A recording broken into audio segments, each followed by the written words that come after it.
Hi guys, hope you're well. Welcome back to the small loft. I'm eventually back here. Some of you have been asking when I'm coming back. I've been back for pretty much a month now. It's just that I've been busy working away, and I've also behind the scenes been editing all these 1.3 terabytes of footage I filmed while I was over in France over Christmas. I have started to come back up into the loft, and I've got a couple of projects that's partially built behind the camera, which you'll get to see in the next few months. But I thought I would just say hello and also just give you a brief run through of how I would like this year to go. Over the next few weeks I'll be doing a couple of projects here. I've got a couple of projects around the house that need doing. They'll be shown on this channel, and I hope I'm trying to time it right for people who want to do similar projects in the sort of springtime and early summer. Probably going to do my project in the cold, so it's there for the spring rise of outdoor activities. And then also over the next few weeks I need to actually make things in preparation to go back to the small barn. Not so much to make things for the barn, but to make things for the house, the cupboard doors and the like, to finish the units that I started in the last episode of the barn workshop. Talking of which, so my last video I had a little bit of an issue with the crown guard on the Evolution saw, and I said I'd bought a new crown guard, and this is it. I didn't go for the Evolution one, I've gone for a 3D printed, and you're going to see it same time as I do. So I've got a nice funky crown guard. Orange, by the way, is my favourite colour. A little leaflet saying thank you for your order, and this is the fastening nut. So this is a little bit of a bigger crown guard than the one at Evolution Supply, but I thought I'd give this one a go because I quite like the 63mm dust port on the top. The aim is of the small barn is when I eventually get my dust extraction sorted there, I'd like to have a bigger dust extraction bore than I have here.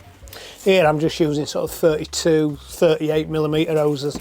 So I'd like to kind of go 63mm, 100mm. So I'm kind of trying to future-proof that. But also, I mean, this was about £3 more than the Evolution version. And then this in here, I assume, is a little handle to fix it on with. So there you go. So I won't show you the manufacture of this yet. I'll to see what it's like. Hopefully that'll sit nicely on my riving knife. In fact, actually the way this is manufactured, it's actually got lots of little, I don't suppose teeth's not the right word, but going to be a lot of friction points when my riving knife sits in that slot there, and then this tightens up. There's going to be quite a lot of friction there, so this is, I guess, is going to stay in position. Now, I've always been around construction all my life. I don't actually physically work with tools anymore. It's more with a mouse and a keyboard. And I've always been at the sort of fit out end of the construction market. My history of woodworking is windows, door, staircases, property repair, and then on the larger side when I worked for a shop fitting company was making cash desks, bank units, points of display, and then running CNC routers and running beam saws. At the time the routers were the size of a house, I'm sure cost as much as a house as well. But now of course you can get little tabletop ones for a small workshop. I've not got one of them. Would I like one of them? Yes, I definitely would like one of them just to play with. We used to cut out thousands of components for all the matter of shop fitting racks and display units, because everything was mass produced. We used to work for the likes of Topshop, which are no longer in business in the UK, or certainly on the high street. I think they still exist in the ether. But so we'd make a cash desk for Topshop and then replicate it 1,000 times and send 6 to every Topshop in the country. So it was very much mass-produced products. But I've now started to view construction as music. If construction is music, then woodworking is jazz. Nice. It's split up into so many little fragments and genres of window, door, staircase manufacture, shop fitting, first fix joinery, second fix joinery. I've thought about this a lot over the years, even when I had my own joinery business 30 years ago, that furniture production, furniture making is like the holy grail of woodworking. First of all, there is the skill level required to make these exquisite pieces of furniture that you see, and I certainly see on a daily basis when I'm flicking through Instagram feeds on YouTube. But also, of course, hats off to the people who can make this furniture and actually make a living from it, because we all know in today's throwaway society, hardly anybody wants to spend money on bespoke furniture that's had hundreds of hours poured into it.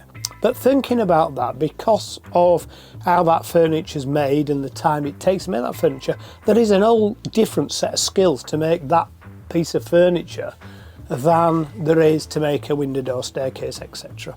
I'd like to know if that's reversible, that the people that make these really nice pieces of furniture are thinking, well, I'm not quite sure I could make a staircase. But the point is, there is a skill set that I currently don't possess. So one of the things I would like to do this year, and I hope you guys would like to come on this journey, is make a few probably short videos of me just doing something, figuring something out. I may even call it figuring out whatever it is, because there's all matter of joints that I've never cut. There is skills I've never learnt. Last time I cut a dovetail was my first year at joinery college in 1987. So that's the last time I cut a dovetail. Never cut one since. Over the next few months, especially until the summer comes and I can go and play back outside on my workbench in the garden, I'm going to try and work on smaller jobs or smaller examples at finer woodworking to try and build my skill gap up of how I can make these things. Now, I've got a little bit of a list, because every time I see something on Instagram, I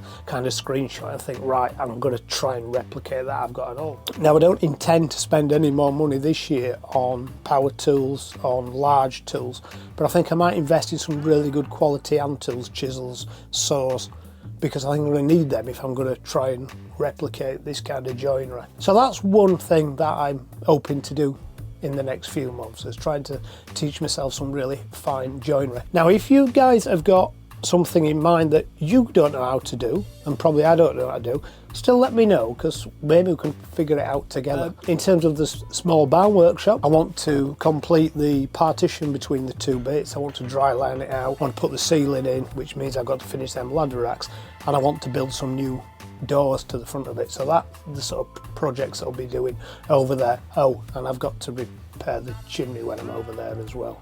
So over the next few months, I think that's pretty much what you're going to be seeing from the small loft workshop.